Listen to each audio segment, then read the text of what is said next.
আসসালামু আলাইকুম সবাইকে। কী অবস্থা? কেমন আছেন? শরীর প্রচণ্ড খারাপ।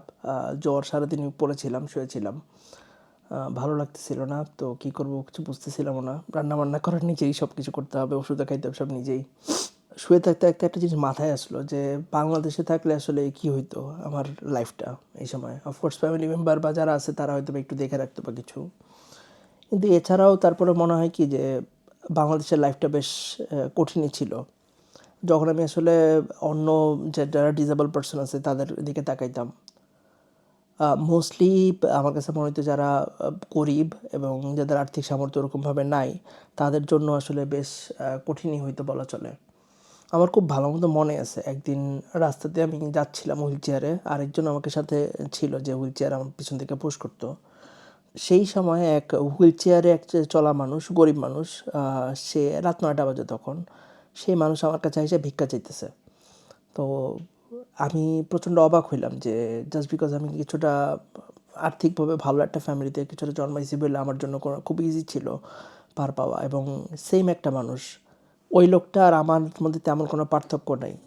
আমরা দুইজনই অলমোস্ট সমান, কেউই কাজ করি না বা কিছু। দেন আরও ভাবতেছিলাম যে আরও অনেক সুযোগ সুবিধা লাগে, যেমন হচ্ছে গিয়ে টয়লেটে যাওয়া একটা মানুষের, তার টয়লেটটা ওরকমভাবে একটু গুছানো হওয়া বা কিছু। ওই মানুষটা কীভাবে করে সে সামলাইতেছিল, তার কোনো রোগ হইলে বা কিছু, সে কীভাবে করে সব কিছু করতেছিল।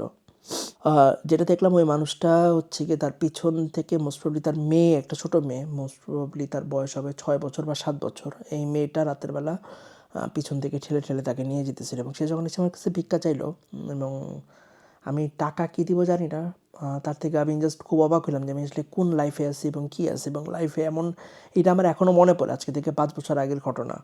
তো আমার এখনও মনে পড়ে এবং আমি মানে স্পিচলেস হয়ে যাই। এই যে বাংলাদেশে এত কিছু মানুষের সব কিছু করা, কত কিছু গোছানো, বা এই গভর্নমেন্টের থ্রুতে কত রিনোভেশন হ্যান ত্যান চলতেছে, আনফর্চুনেটলি না কেউ ডিসেবল মানুষদের নিয়ে ভাবে না। আপনারা জানেন কি না জানি না, এই ডিসেবল মানুষরা বাংলাদেশে একটা প্রতি মাসে একটা টাকা পায়, সেই টাকার অ্যামাউন্টটা হচ্ছে গিয়ে 850 টাকা, এবং মোস্ট প্রবলি তারা একটা হুইল চেয়ারও পায়, যেটা হচ্ছে চাইনিজ হুইল চেয়ারগুলো, একদম নর্মাল যেগুলো আছে ম্যানুয়াল, সেই হুইল চেয়ারগুলো পায়, যেটা আসলেই একজনের চালানো খুব কষ্টকর, আর আরেকজনের ধাক্কা দেওয়া খুব কষ্টকর। বাংলাদেশের থেকে ভালো কোনো হুইল চেয়ার নাই। তো আমি জানি না বাংলাদেশে কি আদৌ এইগুলো চেঞ্জ হবে নাকি, ডিসেবিলিটি রাইটস বলে কোনো কিছু আছে নাকি, তারপরে হচ্ছে কি তাদের জন্য চিকিৎসা সেবা বা কিছু এগুলো কোনো ফ্রি আছে নাকি।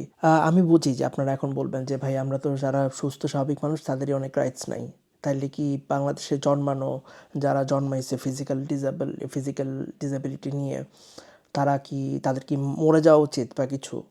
একটা জিনিস রিকোয়েস্ট করবো আপনাদেরকে, যে নেক্সট টাইম থেকে যদি কোনো কিছু না করতে পারেন, কোনো ডিসেবল মানুষদের জন্য বাংলাদেশের গভর্নমেন্ট যদি কোনো কিছু না করতে পারে, যদি দেখেন যে ফ্যামিলি থেকে ডিসেবল হয়ে গেছে, আল্লাহ মাফ করুক, ট্রাই টু কিল হিম। কারণ ওই মানুষটা ধীরে ধীরে যেভাবে মারা যেতেছে, আপনারা জানবেন না, আপনারা বুঝবেন না কী পরিমাণ কষ্টকর।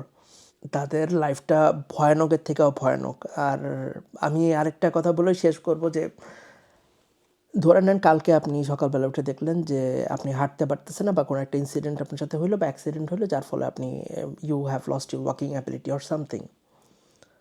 Isn't it scary? I mean, কীভাবে করে আপনি তারপরে চিন্তা করবেন? আপনার জন্য আমি শিওর যে আপনি যদি কনফার্ম থাকেন যে কালকে সকাল থেকে আপনি you will have to accept the disable life, আপনি প্রচণ্ড ভয় পাবেন। Just think like this, that this disable people, they are living your nightmare already.